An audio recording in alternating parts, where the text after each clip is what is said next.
Mata wanita itu berbinar ketika dia berkata, kakek buyut adalah orang yang aneh, bahkan para dewa lainnya di ibu kota harus menghormati dia. Sayangnya, kita tidak dapat menemukannya. Aku khawatir kakek buyut tidak punya waktu untuk peduli dengan kita. Sektenya mungkin telah diserang oleh para penyerbu itu juga. Sekarang satu-satunya harapan yang tersisa adalah rumah leluhur. Pria itu menghela nafas ketika pandangannya jatuh pada anak itu. Di dalam ibu kota, 3 anak sudah dibawa pergi oleh penyerbu. Apakah mereka hidup atau mati tidak pasti. UR adalah yang keempat dan pria ini telah melakukan semua yang dia bisa untuk menyelamatkan anaknya. Wanita itu memandangi anak yang sedang tidur dan berbisik, "Tuanku, apa yang istimewa dari rumah leluhur?" Pria itu merenung sebentar sebelum menggelengkan kepalanya dan berkata, "Aku tidak tahu apa yang istimewa tentang itu. Leluhur abadi pernah meninggalkan pesan yang mengatakan bahwa jika keluarga Wang saya menghadapi musibah besar, datanglah ke rumah leluhur dan oleskan darah keluarga pada sesuatu. Saya diberitahu bahwa hal itu dapat menyelamatkan hidup kita." Wanita itu terkejut. Dia telah menikah dengannya selama bertahun-tahun tetapi tidak pernah mendengar hal ini. Dikatakan bahwa sebelum keluarga Wang memasuki ibu kota, seorang abadi yang tak terhitung jumlahnya lebih kuat daripada kakek buyut muncul. Tidak ada yang bisa menghentikannya. Rumah leluhur memiliki sesuatu yang ditinggalkannya. Mata lelaki itu berbinar, bahkan lebih kuat dari kakek buyut. Mata wanita itu dipenuhi dengan rasa tidak percaya ketika dia bertanya,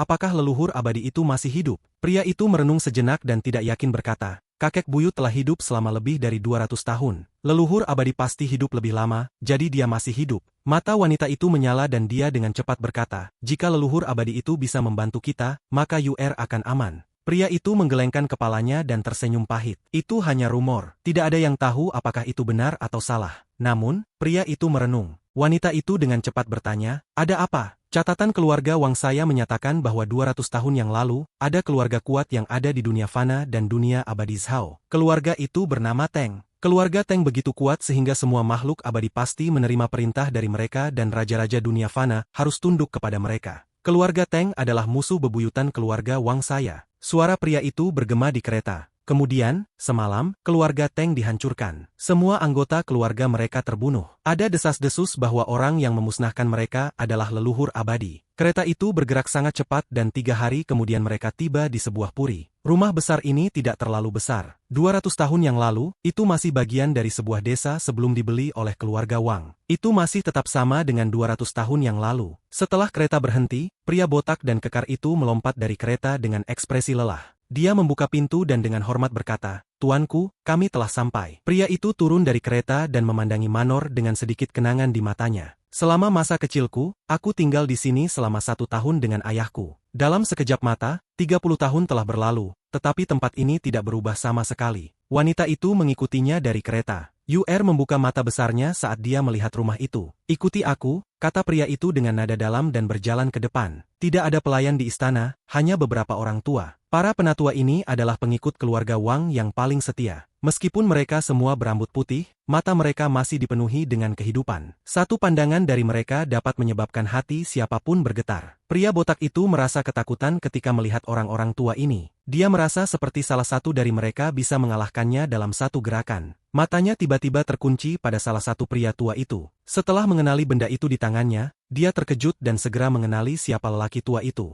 Orang tua ini adalah ahli nomor 1 di dunia seni bela diri. Pria itu tidak mengatakan sepatah kata pun saat dia berjalan jauh ke dalam rumah. Jauh di dalam rumah itu tampak sangat normal. UR ingin tahu bertanya, "Ayah, apakah ini rumah leluhur kita?" Pria itu mengangguk. Dia akan berbicara ketika raungan gemuruh datang dari kejauhan. Kemudian 2 pria dengan tato menutupi bagian tubuh mereka tiba-tiba muncul di atas Manor. Salah satu dari mereka dengan muram menatap orang-orang di bawahnya dan berkata, "Kalian benar-benar berlari kencang." Ekspresi pria itu dengan cepat berubah. Dia dengan cepat sampai di depan istrinya dan dengan pahit berkata, "Abadi yang terhormat, pertempuranmu dengan abadi lainnya, mengapa mempersulit kita manusia?" Para tetua sekitarnya menatap keduanya di udara dengan mata seperti kilat. Yang dengan ekspresi suram dengan dingin menatap pria itu dan mengulurkan tangan. Tujuannya hari ini adalah anak dengan akar roh. Tepat pada saat ini, semua tetua sekitarnya mengeluarkan raungan dan memblokir pria itu. Namun tubuh mereka tidak bisa menahan diri, jadi mereka semua batuk darah dan kemudian dilempar ke samping. Ekspresi pria itu sangat berubah. Dia dengan cepat meraih istri dan anaknya dan menyeret mereka ke rumah leluhur. Setelah memasuki rumah leluhur, Keringat dingin menutupi dahi pria itu. Matanya memerah saat ia dengan cepat menekan serangkaian tablet, menyebabkan kompartemen rahasia terbuka. Dia segera menggigit jarinya dan menggunakan darah untuk menggambar simbol di kompartemen rahasia. Simbol ini adalah sesuatu yang harus diukir oleh kepala keluarga setiap generasi ketika mereka menjadi kepala keluarga. Tepat pada saat ini, dengan keras dinding rumah leluhur berubah menjadi debu ketika orang yang tampak suram masuk. Wanita itu berada di depan anaknya dengan ekspresi putus asa di wajahnya. Pada saat ini tempat di mana pria itu menggambar simbol melepaskan cahaya misterius dan sepotong batu giok melayang keluar dari kompartemen rahasia. Kekuatan misterius dengan cepat mengelilingi daerah itu. Ekspresi orang yang tampak suram tiba-tiba berubah. Dia mengungkapkan ekspresi tidak percaya dan dengan cepat mundur. Temannya di udara juga memperhatikan kekuatan misterius dan akan segera menyelidikinya. Tetapi tepat pada saat ini, potongan batu giok itu melintas. Orang yang tampak suram mengeluarkan teriakan menyedihkan ketika vena di dahinya membesar dan dia dengan cepat mundur. Teror memenuhi matanya. Dia bisa merasakan aura destruktif yang datang dari batu giok. Aura ini adalah sesuatu yang bahkan anggota 4 daun klannya tidak bisa menolak. Tapi begitu giok diaktifkan, orang yang tampak suram tidak memiliki kesempatan untuk bertahan hidup dengan tingkat kultivasinya. Giok itu melintas 1 kali dan orang yang tampak suram itu mengeluarkan darah ketika dia didorong keluar dari rumah leluhur. Dia jatuh ke tanah dan langsung mati. Temannya yang akan pergi menyelidiki tiba-tiba berhenti dan segera berbalik untuk melarikan diri. Dia bisa merasakan bahwa dia tidak punya peluang untuk tidak datang dari dalam rumah. Namun sebelum dia pergi jauh, batu giok itu melintas sekali lagi. Dia batuk seteguk darah dan jatuh dari langit, mati. Adegan aneh ini menyebabkan ketiganya di dalam rumah leluhur benar-benar terkejut. Pria itu bergumam pada dirinya sendiri, desas-desus itu benar. Giok Wanglin telah tinggal di sini berisi sepotong kecil Ji Realmnya. Dengan kultivasinya saat itu, setiap kultivator Naschen Soul akan segera mati. Saat ini, di bagian bawah Gunung Hengyu di luar sekte Xuandao, sebagian besar kultivator Zhao berkumpul. Wajah mereka dipenuhi amarah saat mereka menatap ke kejauhan. Mereka semua menatap satu-satunya orang yang mengambang di udara. Sebagian besar tubuh orang ini ditutupi tato. Hanya dengan berdiri di sana, dia memancarkan aura yang kuat. Suara serak datang dari orang itu. Negara budidaya ini memang menarik. Apakah kalian pikir ada harta di sini yang akan memungkinkan Anda untuk membalikan situasi? Seorang pria tua berambut putih mengenakan jubah hitam berjalan keluar dari sekte Xuandao. Dia menatap anggota klan abadi dengan kebencian di matanya dan berkata, "Kamu bisa mencoba." Orang itu tertawa ketika matanya menyala dan auranya mengungkapkan kekuatan kebenarannya. Tatonya bergerak sampai mereka akhirnya meninggalkan tubuhnya dan membentuk naga yang terbang di sekelilingnya. Menarik, saya tidak dikirim ke sini untuk berurusan dengan Anda para kultivator rendahan. Saya hanya lewat. Namun sejak kamu bertanya, sekarang aku ingin melihat harta seperti apa yang membuat kalian sangat percaya diri. Matanya menunjukkan ekspresi jijik. Sebagai dukun 6 daun, kecuali dia bertemu dengan seorang kultivator formasi jiwa tahap akhir, tidak ada orang lain yang mengancamnya. Dia tidak percaya bahwa kultivator formasi jiwa tahap akhir akan ada di negara budidaya peringkat 3. Dengan satu langkah dia mendekati sekte Xuandao. Naga di sekelilingnya semua mengaum dan terbang menuju sekte Xuandao. Naga tato bergerak seperti kilat. Semua kultivator yang tersisa dari Zhao menahan napas saat mereka melihat dan mata mereka semua mengungkapkan cahaya misterius. Ada desas-desus bahwa kultivator asli Zhao mencapai tahap formasi jiwa di sini 200 tahun yang lalu. Desas-desus mengatakan bahwa dia telah meninggalkan ukiran kayu dan siapapun yang mendapatkannya dapat menjadi murid langsungnya. Tempat di mana ukiran kayu disimpan dikelilingi oleh sepotong akal ilahi. Jika tidak ada orang yang ditakdirkan, itu tidak akan terbuka. Tetapi jika Zhao menghadapi bencana besar, ukiran ini akan melepaskan kekuatan besar. Saat naga mendekat, seluruh gunung Hengyu bergetar ketika ukiran kayu terbang ke langit. Saat ukiran kayu muncul, naga yang maju gemetar dan mata pria dari klan abadi itu mengungkapkan cahaya misterius. Jadi ada harta karun dengan sedikit domain di dalamnya yang ditinggalkan oleh kultivator formasi jiwa. Namun tingkat kultivator formasi jiwa ini terlalu rendah, hanya pada tahap awal formasi jiwa. Bahkan jika dia secara pribadi datang, aku masih bisa membunuhnya di sini, jadi bagaimana mungkin harta ini menghentikanku? Setelah pria tua dari klan abadi selesai berbicara, cahaya misterius di matanya menghilang dan mereka sekali lagi dipenuhi dengan jijik. Saat dia berbicara, dia menunjuk ukiran itu dengan tangan kanannya. Naga tato menerjang ke arah ukiran kayu, menciptakan ledakan sonik. Para kultivator Zhao yang telah berkumpul di sini semua memandang ke arah ukiran kayu. Ukiran adalah simbol harapan dan sangat dihormati di Zhao. Ukiran itu dengan lembut bergetar dan bersinar dengan cerah. Kemudian cincin cahaya memanjang darinya dan bertabrakan dengan naga tato. Dengan serangkaian ledakan, tato yang membentuk naga menjadi tidak stabil dan melemah. Akhirnya sebagian besar naga tato hancur dan menghilang. Semua naga tato yang tersisa menjadi lebih kecil dengan satu ukuran. Para kultivator Zhao semua menjadi bersemangat ketika mereka melihat ini. Apa ini? Ukiran ini memang menarik. Itu akan sia-sia untuk menghancurkannya. Mata anggota klan abadi berbinar ketika dia melambaikan tangannya, dan beberapa tato yang tampak kuno muncul. Tato ini berputar di sekelilingnya ketika dia mengambil langkah dan berjalan maju. Ukiran kayu menyala sekali lagi. Cincin cahaya meluas dan menyentuh tato di sekitar anggota klan abadi. Cincin cahaya bergetar hebat, tetapi tidak bisa menahan dan akhirnya menghilang. Dengan satu langkah anggota klan abadi tiba di puncak gunung Hengyu.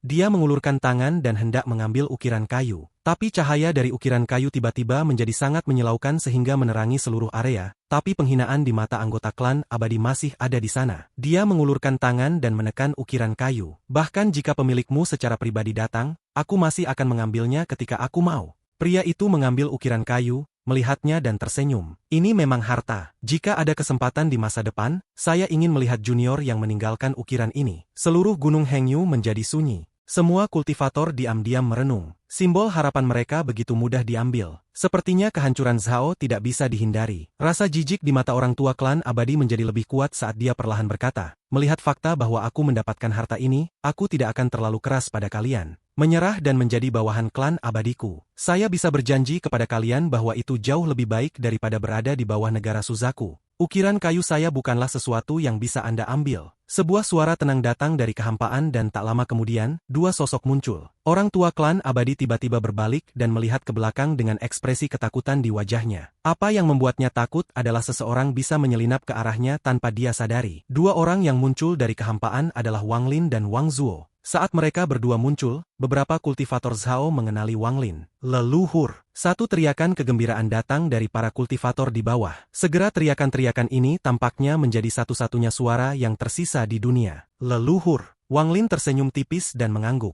Teriakan itu menjadi lebih keras. Ekspresi pria tua klan abadi ini sangat jelek. Rasa jijik di matanya sudah lama menghilang dan digantikan dengan rasa takut yang mendalam. "Tuan." Dia membuka mulut untuk berbicara tetapi segera dipotong oleh Wang Lin. "Kembalikan ukiran kayu saya." Meskipun nada Wang Lin lembut, itu berisi aura yang kuat. Ekspresi pria tua klan abadi itu suram. Sekilas orang ini tampak seperti berada di puncak tahap akhir formasi jiwa. Namun setelah diperiksa lebih dekat, dia bisa merasakan kekuatan misterius di dalam orang ini. Dia telah mendengar kekuatan ini dari senior di klan. Kekuatan ini adalah tanda kultivator transformasi jiwa. Setelah merenungkan sejenak, dia melemparkan ukiran kayu ke arah Wang Lin tanpa ragu-ragu. Saat Wang Lin mengangkat tangannya untuk menangkap ukiran kayu, pria tua itu berteriak, "Tato!" Meledak. Dalam sekejap mata, sejumlah besar tato di ukiran kayu meledak, menciptakan kekuatan yang kuat. Wang Lin tetap tenang dan menunjuk ke ledakan dengan tangan kanannya. Ledakan itu dikelilingi oleh kekuatan misterius dan dikompresi menjadi bola kecil. Bola dipenuhi dengan asap dan mengandung kekuatan ledakan dari semua tato itu. Ekspresi orang tua klan abadi berubah. Dia tidak akan pernah berpikir bahwa serangannya akan dengan mudah diblokir oleh Wang Lin. Transformasi jiwa, gumamnya pahit pada dirinya sendiri sebelum berbalik untuk melarikan diri. Dia tahu bahwa dia tidak memiliki peluang melawan kultivator transformasi jiwa. Sial, aku tidak percaya leluhur negara budidaya peringkat 3 adalah monster tua transformasi jiwa. Bagaimana saya bisa begitu sial untuk bertemu dengan seseorang seperti ini? Orang tua klan abadi merasa pahit. Saat dia akan pergi, langit menjadi gelap. Suara keras dan sobek bisa terdengar dan keretakan spasial besar muncul untuk menghalangi pelariannya. Orang tua ini berhenti ketakutan. "Apakah saya membiarkan Anda pergi?" Wang Lin dengan dingin menatap orang itu sebelum menempatkan akal ilahi baru ke dalam ukiran kayu. Dia melemparkan ukiran kayu dan tenggelam kembali ke gunung Hengyu. Ekspresi pria tua itu suram ketika dia perlahan berkata, "Tuan, sesuai kesepakatan, negara Suzaku menyerahkan semua negara budidaya peringkat 3 untuk kami, untuk menunda serangan kami ke negara budidaya peringkat 4. Apakah Anda ingin melanggar perjanjian itu?" Wang Lin mengerutkan kening dan bertanya, "Siapa yang membuat perjanjian dengan Anda?" "Sukwezi." Orang tua itu terkejut. Dia melirik Wang Lin dan berkata, "Karena Anda adalah kultivator formasi jiwa, Anda pasti tahu Qian Feng. Dialah yang mewakili Zhukezhi dan menandatangani perjanjian dengan tuan muda kami." Qian Feng? Mata Wang Lin menjadi serius. Dia telah mendengar nama ini 2 kali, sekali dari Liu Mei dan yang kedua sekarang. Wang Lin dengan dingin berkata, "Konyol." Dia mengangkat tangan kanannya dan menunjuk bola yang berisi kekuatan ledakan. Bola berubah menjadi bayangan saat terbang ke arah orang tua klan abadi. Ekspresi pria tua itu sangat berubah saat dia menunjuk alisnya. Cahaya hijau bersinar dari dahinya. Sebuah tanaman raksasa dengan 6 daun tumbuh dari cahaya dan bertabrakan dengan bola. Orang tua itu dipaksa mundur dan batuk darah. Tidak hanya tanaman yang keluar dari dahinya tidak terluka, itu bersinar lebih terang. Namun dia tidak ingin bertarung. Saat dia mundur, dia mengeluarkan tongkat ungu. Dia menggunakan tongkat untuk membuat riak di ruang di depannya, dan dia akan mengisi ke dalam riak. Tongkat ungu yang ia gunakan adalah cabang dari pohon reinkarnasi. Klan abadi memiliki metode khusus untuk menggunakan cabang-cabang pohon reinkarnasi untuk berteleportasi kembali ke pohon reinkarnasi utama. Mata Wang Lin tenang. Dia dengan tenang mengangkat tangan kanannya dan berkata, "Serap." Dengan lelaki tua itu sebagai pusat, semua awan di daerah itu berkumpul untuk membentuk cincin dan dengan cepat menyusut hingga lebarnya hanya 30 kaki. Wajah lelaki tua itu dipenuhi teror. Riak yang berisi kekuatan untuk memindahkannya kehilangan efeknya dan runtuh.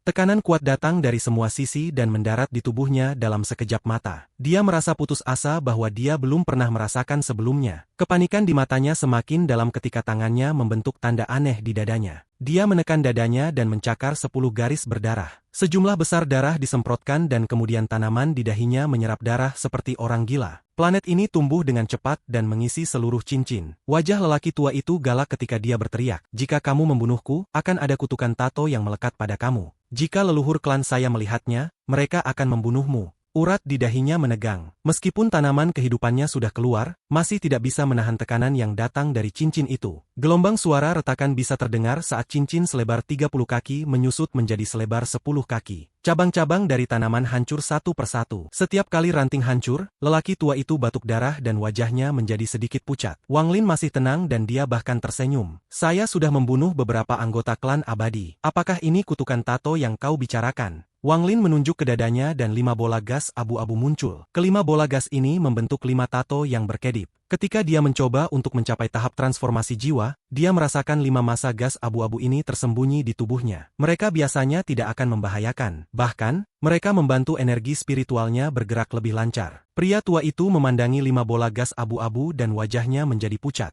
Dia bisa merasakan aura dukun 6 daun dari 5 bola gas abu-abu. Orang yang melemparkan kutukan itu pasti dibunuh oleh orang ini. Wang Lin dengan tenang melirik pria tua itu saat tangan kanannya mengulurkan tangan dan menutup. Cincin itu dengan cepat menyusut dan pria tua itu mengeluarkan serangkaian erangan yang menyedihkan. Tanaman dengan 6 daun hancur dan saat cincin itu menyusut, lelaki tua itu dihancurkan menjadi bola berisi daging dan darah. Cincin itu menghilang dan bola daging dan darah berubah menjadi awan kabut berdarah. Dengan tingkat kultivasi Wang Lin, membunuh orang ini semudah meniup debu. Dia bahkan tidak perlu menggunakan harta sihir. Bagaimanapun domainnya berbeda dari para kultivator formasi jiwa lainnya, dan itu sudah mengandung beberapa energi celestial. Saat ini dia setengah langkah ke tahap transformasi jiwa. Saat dia mendapatkan cukup giok langit, dia akan mencapai tahap transformasi jiwa. Namun ada terlalu sedikit giok langit. Wang Lin melihat kemana orang tua klan abadi meninggal dan mulai merenungkan. Zhu Kezi tidak akan membuat kesepakatan dengan klan immortal abadi. Ini aneh, ada juga Qian Feng. Mata Wang Lin menyala.